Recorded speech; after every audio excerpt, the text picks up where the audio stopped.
Stretch കിട്ടാനോ അല്ലെങ്കിൽ പെട്ടെന്ന് ഒരു വേറൊരാൾ കളിക്കാനോ ഒന്നും പറ്റത്തില്ല. നമുക്ക് മൊത്തത്തിൽ അങ്ങ് ഇത് ചെയ്യാൻ പറ്റില്ല.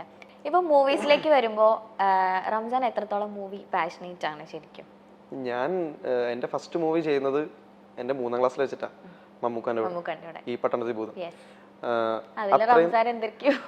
ഇങ്ങനെ നിൽക്കാത്രയും കൂട്ടത്തില് പിള്ളേരുടെ കൂടെ. അപ്പൊ അത് അത്ര നാളെ എനിക്ക് സിനിമയോടൊന്നും അത്ര താല്പര്യമൊന്നും ഉണ്ടായിരുന്നില്ല. സിനിമ ഓഡിഷൻ, അത് എന്റെ അങ്കിളാണ് പറഞ്ഞത്, ഇങ്ങനെ ഒരു പടത്തിന്റെ ഓഡിഷൻ ഉണ്ട്, നമുക്ക് പോവാന്ന് പറഞ്ഞിട്ട് എന്നെ കൊണ്ട് പോയി. ഓഡിഷൻ അറ്റൻഡ് ചെയ്തു, ഡാൻസ് കളിച്ചു, അന്ന് അഭിനയിച്ച് കാണിച്ചു, സെലക്ട് ആയി.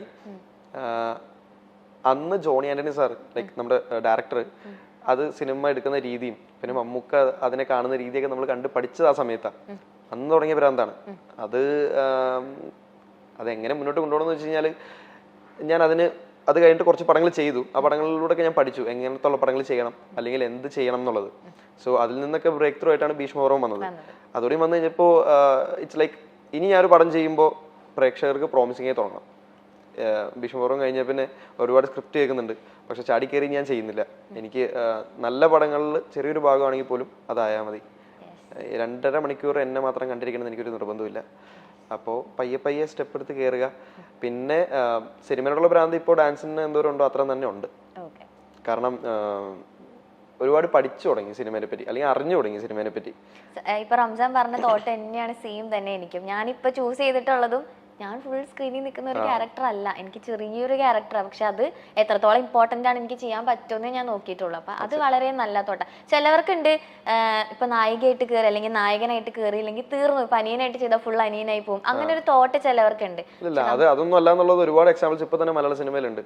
ഈവൻ ടോവിനാണെങ്കിൽ പോലും ആസിഫിക്കാണെങ്കിൽ പോലും എല്ലാവരും അവർ കഷ്ടപ്പെട്ട് തന്നെയാണ് മുന്നോട്ട് വന്നിട്ടുള്ളത്. പിന്നെ അതൊക്കെ എക്സാമ്പിൾ നമ്മുടെ ഫ്രണ്ടിൽ നിൽക്കുമ്പോൾ നമ്മൾ അങ്ങനെ ചിന്തിക്കേണ്ട ആവശ്യമില്ല. മമ്മൂക്കയുടെ ഇപ്പൊ ഭീഷ്മപർവം ചെയ്തു, ഇതും ചെയ്തു, പട്ടണത്തിൽ ഭൂതം ചെയ്തു. അപ്പൊ എങ്ങനെയുണ്ടായിരുന്നു മമ്മൂക്കയുടെ കൂടെ അഭിനയിച്ചു? മമ്മൂക്ക അടിപൊളിയല്ലേ. ഫസ്റ്റ് സിനിമ ചെയ്തപ്പോ എങ്ങനെയുണ്ടായി? ഫസ്റ്റ് സിനിമ ചെയ്തപ്പോ നമുക്ക് ഒരു സൂപ്പർ സ്റ്റാർ, ഞാൻ പ്രത്യേകിച്ച് എന്റെ ഒരു ക്യാരക്ടർ എന്ന് വെച്ച് കഴിഞ്ഞാൽ, ഞാൻ ഒരു ആർട്ടിസ്റ്റുകളുടെയും അടുത്ത് പോയി അങ്ങനെ സംസാരിക്കുകയൊന്നും ചെയ്യില്ല, അവർക്ക് ഇനി ഒരു ബുദ്ധിമുട്ടാവുമോ എന്ന് വിചാരിച്ചിട്ട്. സോ ഞാൻ ഇപ്പോഴും പോവില്ല. അപ്പോ അന്നൊട്ടും പോകില്ലായിരുന്നു. സോ മമ്മൂക്ക ഇങ്ങനെ പോകുമ്പോൾ ഞാൻ ഇങ്ങനെ നോക്കി നിൽക്കും, മറ്റുള്ളവർ പോയി ഫോട്ടോ എടുക്കും, ഓടിച്ചെല്ലാം സംസാരിക്കും, അപ്പൊ ഞാനിങ്ങനെ നോക്കി നിൽക്കും. പിന്നെ അത് നമ്മള് തിയേറ്ററിലും സിനിമയിലൊക്കെ കണ്ട ആള് നമ്മുടെ മുമ്പിൽ കൂടെ പോയില്ലേ. അപ്പൊ അതൊക്കെ കഴിഞ്ഞ് പട്ടണത്തിൽ ബൂത്തിൽ തന്നെ എനിക്കൊരു സീൻ ഉണ്ടായിരുന്നു മമ്മൂക്കാന്റെ കൂടെ, കോമ്പിനേഷൻ സീൻ ഉണ്ടായിരുന്നു. അന്നാണ് ഞാൻ മമ്മൂക്കായിട്ടിരുന്ന് സംസാരിക്കുന്നതും. നമ്മുടെ ആലുവ മണപ്പുറത്ത് വെച്ചായിരുന്നു ഷൂട്ട്. ഞാൻ ചോറ് കട്ടി നിന്നിട്ട് ഓടുമ്പോ മമ്മൂക്ക പിടിക്കുന്ന ഒരു സീനാണ്. അപ്പൊ അതിങ്ങനെ സെറ്റ് കിടുമ്പോ മമ്മൂക്ക നമ്മൾ ഒരുമിച്ചിരുന്നു, മമ്മൂക്ക എനിക്ക് കപ്പലണ്ടിയൊക്കെ മേടിച്ചു തന്നു. അപ്പൊ എനിക്കിതൊക്കെ അത്ഭുതമായിരുന്നു. പിന്നെ അതൊക്കെ കഴിഞ്ഞ് ഭീഷ്മപർവത്തിന്റെ പ്രൊമോഷൻ ദിവസമാണ് മമ്മൂക്കനെ കാണുന്നത്. എനിക്ക് ഭീഷ്മപർവത്തില് കോമ്പിനേഷൻ സീനൊന്നും ഇല്ലല്ലോ, അപ്പൊ പ്രൊമോഷനെ കാണുന്നത്. എന്നിട്ടും എനിക്ക് ഇതൊക്കെ പറയാൻ പേടിയായിരുന്നു. ഞാൻ മമ്മൂക്കായിൽ നിന്ന് ഇല്ല, മമ്മൂക്കൊക്കെ അറിയില്ലായിരുന്നു, സൗബിൻ ആർക്കും അറിയില്ലായിരുന്നു ആക്ച്വലി. കാരണം അന്ന് ഭയങ്കര കൊച്ചല്ലേ, ആർക്കും അറിയില്ലായിരുന്നു. എനിക്കിത് പറയണമെന്നും ലൈക്ക് പേടിയാണ് ഒന്ന് അടുത്ത് ചെല്ലാനായിട്ട്. പറയണമെന്ന് ആഗ്രഹമുണ്ട്. പിന്നെ അവര് ഒരുപാട് സിനിമ ചെയ്യുന്നു, ലൊക്കേഷൻ ഇങ്ങനെ ഓടിക്കൊണ്ടിരിക്കുന്നു. അതിന്റെ ഇടയിൽ നമ്മൾ ഇങ്ങനെ ചെന്നിട്ട് ഒരു കാര്യം പറഞ്ഞാൽ ലൈക്ക് അത് ഇമ്പോർട്ടന്റ് ആവില്ല, നമുക്ക് ഇമ്പോർട്ടന്റ് ആണെങ്കിൽ പോലും. അപ്പോൾ ഞാനൊന്നും പറഞ്ഞില്ല. പിന്നെ കിട്ടിയൊരു ഭാഗ്യം എന്താണെന്ന് വെച്ച് കഴിഞ്ഞാൽ, അന്ന് ലഞ്ച് മമ്മൂക്കാന്റെ കൂടെ കഴിക്കാൻ പറ്റി. പിന്നെ മമ്മൂക്കാന്റെ കൂടെ ഒരുപാട് ടൈം സ്പെൻഡ് ചെയ്യാൻ പറ്റി. അന്ന് രാത്രി വരെ മമ്മൂക്കാന്റെ കൂടെ ആയിരുന്നു. ഞാനൊന്നും പറഞ്ഞില്ല. അപ്പോ ഞാൻ ഇങ്ങനെ ഒരു 10 അടി ഗ്യാപ്പിൽ നോക്കിയിരുന്ന് ഫുൾ ടൈം പുള്ളിനെ വാച്ച് ചെയ്യായിരുന്നു. കാരണം എല്ലാവരും ബിഹേവ് ചെയ്യുന്ന രീതി, അല്ലെങ്കിൽ മലയാള സിനിമ എന്ന് പറഞ്ഞാൽ തന്നെ മമ്മൂക്ക എന്നുള്ള പേരാണ് വരുന്നത്, മമ്മൂക്ക ലാലേട്ടൻ എന്നാണ് വരുന്നത്. അപ്പോൾ അങ്ങനെ ഒരാള് വന്നിട്ട് നമ്മുടെ അടുത്ത് ബിഹേവ് ചെയ്യുന്നതും എല്ലാം ഭയങ്കര നോർമലാണ്. അപ്പോൾ ആസ് ആൻ ആക്ടർ അല്ലെങ്കിൽ സിനിമയിൽ ഇനിയും അഭിനയിക്കണം എന്ന് ആഗ്രഹമുള്ള ഒരാൾക്ക് ഒരു ബെസ്റ്റ് എക്സാമ്പിൾ ആണ്. അപ്പൊ അതൊക്കെ നോക്കി പഠിക്കുക, വലിയ കാര്യമില്ലേ. ഇല്ല, എന്നിട്ട് പടത്തിന്റെ പ്രൊമോഷൻ കഴിഞ്ഞ് ഞാനൊരു ഫോട്ടോ എടുത്തു മമ്മൂക്കന്റെ കൂടെ. പിന്നെ മമ്മൂക്ക സംസാരിച്ചു, ഞാനിങ്ങനെ പറഞ്ഞിട്ട് ഫോട്ടോ എടുത്തോട്ടെ എന്നൊക്കെ ചോദിച്ചു. അപ്പൊ പാടാന്ന് പറഞ്ഞ ഫോട്ടോ ഒക്കെ എടുത്ത്, എന്നിട്ട് ഞാൻ അന്ന് പ്രൊമോഷൻ ആക്ച്വലി സ്റ്റേജിൽ കയറിയില്ല.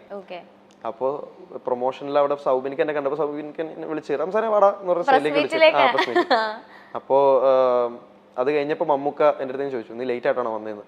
ഞാൻ പറഞ്ഞ അല്ല, ഞാൻ ആദ്യം വന്നത്, ഇവിടെ എല്ലാരും വരുന്നതിന് മുന്നേ ഞാൻ വന്നിരുന്നു. പിന്നെന്താ സ്റ്റേജിൽ കയറാനിരുന്നത്. ഞാൻ പറഞ്ഞു അത് എല്ലാരും ഉള്ളപ്പോ ചെയറൊന്നും തൈജലിക്കും, പിന്നെ അത് മതി. അപ്പൊ നമുക്ക് പറഞ്ഞു അതങ്ങനെയൊന്നും അല്ല, അത് സ്റ്റേജിൽ കയറണം, നമ്മൾ ആ പടത്തിന്റെ ഭാഗമാണ്, നീ കയറണം, വേറെ ആരും ഉണ്ടാവില്ല നമ്മൾ വിളിച്ച് കയറ്റാനായിട്ട്. അപ്പൊ അതൊക്കെ ഭയങ്കര ഒരു 10 സെക്കൻഡിൽ പറഞ്ഞു തന്ന കാര്യമാണെങ്കിൽ പോലും അത് ഭയങ്കര ഇമ്പോർട്ടന്റ് ആണ്. അതൊക്കെ പഠിക്കാൻ പറ്റി. അതെ, നമ്മളാരും വിളിച്ചിട്ടില്ല, നമ്മൾ തന്നെ കയറി. എന്നിട്ട് സൗബിനിക്ക് എനിക്ക് ഒരു ഫോട്ടോ സെൻഡ് ചെയ്ത് തന്നു. മമ്മൂക്കായും ഞാൻ ഇപ്പോഴത്തെ ഫോട്ടോയും പട്ടണത്തി ബൂത്തിൽ എടുത്തൊരു ഫോട്ടോയും കൂടി മിക്സ് ചെയ്തിട്ടുള്ള ഒരു ഏതോ ഒരു ആള് പോസ്റ്റ് ചെയ്തത്. ഓക്കേ ഓക്കേ, അതുണ്ടോ കയ്യിലിപ്പോ? ആ ഉണ്ട്, കാണണം. ജയപ്രകാശ് പയ്യന്നൂർ എന്ന് പറയുന്ന ഫോട്ടോഗ്രാഫർ ഉണ്ട്, JP നമ്മൾ വിളിക്കും. അപ്പോ പുള്ളി എടുത്ത ഫോട്ടോയാണ് പട്ടണത്തി ബൂത്തിന്റെ സമയത്ത്. ഓ ഓക്കേ ഓക്കേ. ഇത് സൗബിനിക്ക് എനിക്ക് അയച്ചു തന്നു. എന്നിട്ട് എന്റെ അടുത്ത് ചോദിച്ചു, നീ ഇത് പറഞ്ഞില്ലല്ലോ എന്ന്. അപ്പൊ ഞാൻ പറഞ്ഞു, ഇനി അത് കൂടി പറയാനുള്ള ടൈം ആരോടും പറഞ്ഞില്ലല്ലേ ആക്ച്വലി. മനഃപൂർവ്വം ഇണ്ടാതിരുന്നതാ. വരേണ്ട സമയത്തെല്ലാം വരും. ചാക്കോച്ചന്റെ കൂടെ ഡാൻസ് ചെയ്യണം എന്ന് ആഗ്രഹം ഉണ്ടെന്നൊക്കെ എവിടെ ഇങ്ങനെ. ചാക്കോച്ചനോട് സിനിമ ചെയ്തില്ലായിരുന്നോ? ചാക്കോച്ചന്റെ ചെറുപ്പം ചെയ്തിട്ടുണ്ട്. ഓക്കേ, എങ്ങനെയുണ്ടായിരുന്നു? അന്ന് മീറ്റ് ചെയ്യാൻ പറ്റിയോ ചാക്കോച്ചനെ? അന്ന് മീറ്റ് ചെയ്യാൻ പറ്റിയിട്ടുണ്ടായിരുന്നില്ല. എനിക്ക് ആക്ച്വലി നമ്മൾ ഈ മലയാള സിനിമ കണ്ടുവരുന്ന സമയത്ത് മലയാള സിനിമയിൽ ഏറ്റവും നന്നായി ഡാൻസ് കളിക്കുന്ന സൗണ്ട് നമ്മൾ മുഴങ്ങി കേൾക്കുന്നത് ചാക്കോച്ചന്റെ. അപ്പോൾ ആസ് എ ഡാൻസർ നമ്മളത് ഏറ്റവും കൂടുതൽ വാച്ച് ചെയ്തിട്ടുണ്ട്. അങ്ങനെ നോക്കുമ്പോൾ ചാക്കോച്ചൻ എനിക്ക് ഭയങ്കര ഇഷ്ടമാണ്. ലൈക്ക് മലയാള സിനിമയിൽ എവിടേക്കും ഒരു ചേഞ്ചസ് പുള്ളി കൊണ്ടുവന്നിട്ടുണ്ട് ഒരു പെർഫോമർ എന്നുള്ള നിലയിൽ. അങ്ങനെ ഭയങ്കര ഫാനാണ് ഞാൻ. അപ്പോൾ അതൊക്കെ കഴിഞ്ഞിട്ട് ഞാൻ 3 Kings എന്ന് പറയുന്ന ഒരു പടം ചെയ്തു, ചാക്കോച്ചന്റെ ചെറുപ്പം ചെയ്തു. അതിലൊന്നും കണ്ടില്ല. ഡോക്ടർ ലവ് ചെയ്തു, അതിലും ഞാൻ കണ്ടില്ല. അപ്പൊ അതൊക്കെ കഴിഞ്ഞിട്ട് നമ്മള് ചാക്കോച്ചന്റെ ചെറുപ്പം ഞാൻ ചെയ്യുന്നുണ്ട്, ചാക്കോച്ചനെ കണ്ടില്ല. ഇല്ലില്ല. എന്നിട്ട് ഏഷ്യാനെറ്റിൽ മഞ്ജുസിന്റെ സമയത്ത് ചാക്കോച്ചൻ വന്നിരുന്നു. അപ്പോ എന്നെ കണ്ടിട്ടാടാ നമ്മൾ ഇതുവരെ കണ്ടിട്ടില്ലല്ലേ എന്നൊക്കെ പറഞ്ഞ് എന്റെ അടുത്ത് ഇങ്ങനെ സംസാരിച്ച് ഞാനും ഹാപ്പിയായി. പിന്നെ കഴിഞ്ഞ തവണ ചാക്കോച്ചൻ മലയാള സിനിമയിൽ 25 വർഷം പൂർത്തീകരിച്ചു. അതിന്റെ ട്രിബ്യൂട്ട് പെർഫോമൻസ് കൊടുത്തത് ഞാനാണ് മസ്കറ്റിൽ വെച്ചിട്ട്. സോ അത് ചാക്കോച്ചന് മുമ്പിലായിരുന്നു. നമ്മൾ ഒരുമിച്ച് ലാസ്റ്റ് പെർഫോം ചെയ്തു. ഭയങ്കര സന്തോഷമായി പുള്ളിക്ക്, എനിക്ക് സന്തോഷമായി. ഓക്കെ, റംസാൻ എല്ലാം എവിടെന്നെങ്കിലും ഒക്കെ കറങ്ങി തിരിഞ്ഞ് കറക്റ്റ് എവിടെയെങ്കിലും ഒക്കെ എത്തുമല്ലേ ഇങ്ങനെ വന്ന് വീഴുന്നുണ്ട്. അതെ. ഓക്കെ, എങ്ങനത്തെ ക്യാരക്ടേഴ്സ് ചെയ്യണം എന്നൊക്കെ ആഗ്രഹമാണ്? എന്തായാലും സിനിമ ഒരു പാഷനായിട്ട് ഇങ്ങനെ കിടക്കാണല്ലോ, അതായത് ഡാൻസ് പോലെ തന്നെ. അപ്പോ എങ്ങനെയെങ്കിലും ഒരു ക്യാരക്ടേഴ്സ് എന്തെങ്കിലും ഒക്കെ മനസ്സിലുണ്ടോ? അതിപ്പോ പാർവതിക്ക് തോന്നിയിട്ടുണ്ടാവും, നമ്മളൊരു സിനിമ കണ്ടു കഴിയുമ്പോ ഈ ക്യാരക്ടർ ഇതാ കൊള്ളായിരുന്നു അല്ലേ, അത് എല്ലാവർക്കും തോന്നും. അതുപോലെ ഒരുപാട് ക്യാരക്ടേഴ്സ് ഉണ്ട് എനിക്ക്. അപ്പോ മെയിൻലി നമുക്ക് ഇപ്പോ ഞാൻ പറഞ്ഞല്ലോ, ഒരു സിനിമയിൽ മുഴുവനായിട്ട് ഇല്ലെങ്കിൽ പോലും കിട്ടുന്ന ക്യാരക്ടർ ഓഡിയൻസിലേക്ക് എത്തുക, അല്ലെങ്കിൽ ഓഡിയൻസ് സിനിമ കഴിയുമെന്ന് പറയണം, ഓ ആ ക്യാരക്ടർ കൊള്ളായിരുന്നു കേട്ടോ എന്ന് പറയണം. അപ്പോൾ അങ്ങനെയുള്ളൊരു ക്യാരക്ടർ ഇപ്പൊ നമ്മൾ ചൂസ് ചെയ്യുന്ന ക്യാരക്ടർ പോലെ ഇരിക്കും, നമ്മൾ പെർഫോം ചെയ്യുന്ന പോലെ ഇരിക്കും. എന്നാലും അങ്ങനെ പെർഫോം ചെയ്ത് ഓഡിയൻസിലേക്ക് എത്തിക്കുക എന്നുള്ളതാണ്. ഒരുപാട് സിനിമകൾ ഉണ്ട് മനസ്സിൽ. ഇപ്പോൾ പെട്ടെന്ന് പറയുകയാണെങ്കിൽ ട്രാൻസിലിപ്പോ ഫഹദ് ഖാന്റെ ക്യാരക്ടർ ആണെങ്കിലും ബാസിയുടെ ക്യാരക്ടർ ആണെങ്കിലും ഭയങ്കര രസമാണ്. അപ്പൊ ബാസി, അതെ അതെ, എല്ലാവരും ആക്ച്വലി ഭയങ്കര രസമാണ് ആ സിനിമയില്. പക്ഷെ എനിക്ക് കൂടുതൽ ഇഷ്ടം ബാസി സിനിമയിൽ ഒരുപാടില്ല. പക്ഷെ എന്നാൽ പോലും അതൊരു ലോക്കാണ് ആ സിനിമയില്. അപ്പൊ അങ്ങനത്തെ ഉള്ള ക്യാരക്ടേഴ്സ് കിട്ടിക്കഴിഞ്ഞാൽ ഭയങ്കര രസമാണ്. പിന്നെ പയ്യെ പയ്യെ നമുക്ക് കേറാലോ. ആരെങ്കിലും കൂടെ അഭിനയിക്കണം എന്നൊക്കെ ഒരു ആഗ്രഹം ഉണ്ടോ? ഇങ്ങനെ ഫഹദ് ഫാസിൽ ഒരു സംശയമില്ല, ആലോചിക്കുക വേണ്ടെന്ന്. കാരണം അത് കണ്ടിട്ടുണ്ടോ, നേരിട്ട് മീറ്റ് ചെയ്തിട്ടുണ്ട് ഒരു തവണ. പക്ഷെ അത് ഒരുപാട് നാള് മുമ്പാണ്. ഞാൻ D4 ഡാൻസിന്റെ സീസൺ 2 സമയത്താണ്, അല്ല സീസൺ 1 എന്റെ ടൈമിലാണെന്ന് തോന്നുന്നു. ഞാനൊരു ഫോട്ടോ എടുത്തിട്ടുണ്ട്. പക്ഷെ അപ്പോഴൊന്നും അല്ലല്ലോ, കുറച്ചിങ്ങോട്ട് കഴിഞ്ഞപ്പോ പുള്ളി ഒന്ന് തെളിയിച്ചു തുടങ്ങിയായിരുന്നല്ലോ കുറെ കാര്യങ്ങൾ. അപ്പോ അതൊക്കെ കണ്ടപ്പോൾ ഭയങ്കര ഇൻസ്പിറേഷൻ ആണ് എനിക്ക്. ബേസിക്കലി ഈ പറയുന്ന പോലെ കുറെ ചേഞ്ചസ് കൊണ്ടുവരുന്ന ആളുകളെ പെട്ടെന്ന് കണ്ടു കഴിയുമ്പോൾ നമുക്ക് ഇങ്ങനെ റെസ്പെക്ട് തോന്നുമല്ലോ. അപ്പൊ അവരെ കാണുക അല്ലെങ്കിൽ അവരെ കണ്ട് പഠിക്കുക എന്നുള്ളതാണ്. ഇപ്പൊ റംസാന്റെ സ്റ്റഡീസ് എടുത്തു നോക്കായിരുന്നു, ഈ കോളേജ് ആ സപ്ലി ഒക്കെ കംപ്ലീറ്റ് ചെയ്തോ? എല്ലാം കംപ്ലീറ്റ് ചെയ്തു. Very good. ശരിക്കും ഞാൻ എപ്പോഴും ഇങ്ങനെ ഇന്റർവ്യൂ കണ്ടോ കുറെ സപ്ലി ഉണ്ട്, അതൊക്കെ ആദ്യം എഴുതി തീർക്കണം. എല്ലാം എഴുതി തീർത്തല്ലേ ഒറ്റയടിക്കിരുന്ന്? ഓക്കെ, ഇനിയിപ്പോ സ്റ്റഡീസ് എന്തെങ്കിലും പ്ലാൻ ഉണ്ടോ? സ്റ്റഡീസ് PG ചെയ്യണം.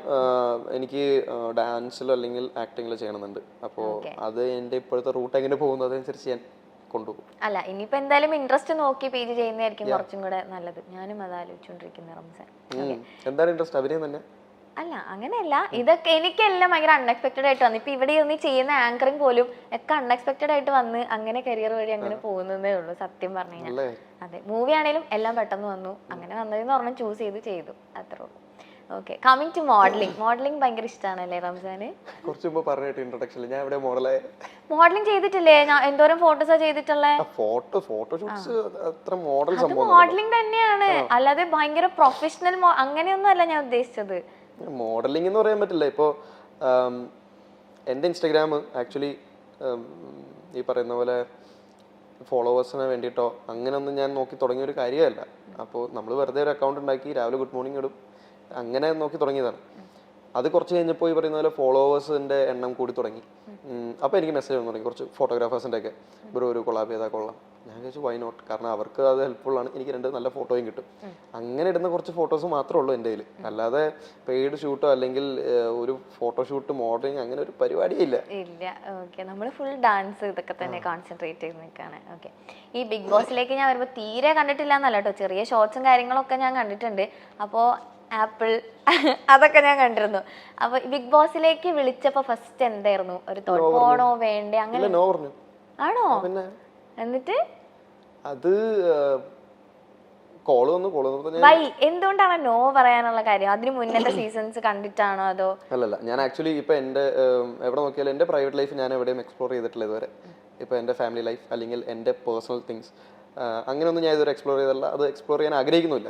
സോ ബിഗ് ബോസ് എന്ന് പറയുന്ന ഒരു പ്ലാറ്റ്ഫോം ഇതിനൊക്കെ ഓപ്പൺ ആയി കാണിക്കുന്നതാണ്. ഇപ്പോൾ ഫാമിലി അല്ലെങ്കിൽ നമ്മുടെ ഇന്നർ ക്യാരക്ടർ ഇതെല്ലാം കാണിക്കുന്ന ഒരു റിയാലിറ്റി ഷോ ആണ്. അപ്പോൾ അതിനകത്തേക്ക് എനിക്ക് കോൾ വന്നപ്പോൾ വേണ്ട എന്ന് തന്നെയായിരുന്നു എൻ്റെ ഒരു ഡിസിഷൻ. അപ്പോൾ അതായിരുന്നു ഡിസിഷൻ ആക്ച്വലി. പിന്നെ അവർ വിളിച്ചു ഒരുപാട്. അതൊക്കെ കഴിഞ്ഞ് ഞാൻ ബാംഗ്ലൂരായിരുന്നു ന്യൂ ഇയറിന്റെ സമയത്ത്. അപ്പോഴാണ് പറയുന്നടാ ഒരു ഓഡീഷനായിട്ട് കരുതണ്ട, ഒരു മീറ്റപ്പ് ഉണ്ട്, അത് വെറുതെ കയറുന്നു പറഞ്ഞു. അപ്പം ഞാനത് കയറിയപ്പോൾ എൻ്റെ അടുത്ത് ഇങ്ങനെ അവരിങ്ങനെ ഒരു ഇന്റർവ്യൂ പോലെ ഇങ്ങനെ കുറച്ച് ചോദ്യങ്ങളൊക്കെ ചോദിച്ചു. അപ്പം ഞാനിങ്ങനെ എനിക്ക് ആക്ച്വലി താല്പര്യം തോന്നിയില്ല. ഞാനിങ്ങനെ പറഞ്ഞു ഓക്കെ അതാണ് എൻ്റെ സംഭവം, ഞാൻ അങ്ങനെയൊന്നും ചെയ്യില്ല, ഞാൻ ഇങ്ങനെയാണ്, ഇങ്ങനെ പറ്റുള്ളൂ എന്നുള്ള രീതിയിലൊക്കെ സംസാരിച്ചു. അറ്റ് ദ എൻഡ് അവിടെ നിന്ന് എൻ്റെ കൂട്ടുകാർ സംസാരിച്ചു ഓഡിഷൻ കഴിഞ്ഞപ്പോൾ. പിന്നെ വിചാരിച്ചു എന്താ പോയാൽ കുഴപ്പം, എല്ലാവരും പോകുമ്പോൾ എല്ലാവരും ഫാമിലി ലൈഫോ അല്ലെങ്കിൽ ഒരു പേഴ്സണൽ ലൈഫോ എക്സ്പ്ലോർ ചെയ്യണമെന്നില്ല. ആ റിയാലിറ്റി ഷോ അങ്ങനെ മാത്രം ആക്കണം എന്നില്ല. ഞാൻ പോയി എനിക്ക് എൻ്റെതായിട്ടുള്ള ഇപ്പോൾ ഞാൻ അതിനകത്ത് ചെല്ലാനുള്ള കാരണം ഒന്ന് എല്ലാ മലയാളീസും ഒറ്റുനോട്ട് കാണുന്ന ഒരു റിയാലിറ്റി ഷോ ആണ്. അതിലെൻ്റെ ആക്ടിങ് വൈസോ ഡാൻസിങ് വൈസോ എന്തെങ്കിലും എനിക്ക് കൊടുക്കാൻ പറ്റുന്നുണ്ടെങ്കിൽ അത് ഏറ്റവും നല്ലൊരു കാര്യമായിട്ട് എനിക്ക് തോന്നി. പിന്നെ ഞാൻ വിചാരിച്ചു വൈ നോട്ട്, നമുക്ക് അത് കൊടുക്കാം. മറ്റുള്ള ഫാമിലി കാര്യങ്ങളൊക്കെ ഒന്ന് ഫാമിലി എന്നല്ല അതിൻ്റെ പേഴ്സണൽ കാര്യങ്ങൾ നമുക്ക് അതിൽ നിന്ന് മാറ്റിയെടുത്തിട്ട് നമുക്ക് ഇത് കൊടുക്കാമെന്ന്. പിന്നെ എവിടെയെങ്കിലും അതിൽ പേഴ്സണലൈസ്ഡ് ആവും. ആ ഒരു റിയാലിറ്റി ഷോ ഒരു പോയിന്റ് കഴിയുമ്പോൾ അത് പേഴ്സണലൈസ്ഡ് ആവും. ഞാൻ വിചാരിച്ചു അത് കുഴപ്പമില്ല, നമുക്ക് നോക്കാം. കൂടുതൽ റംസാൻ കേറിയപ്പോ ഡാൻസ് കളിക്കുന്നു, ഡാൻസ് പഠിപ്പിക്കുന്നു, എല്ലാം ചെയ്യുന്നുണ്ടായിരുന്നല്ലോ. അതെ, രാവിലെ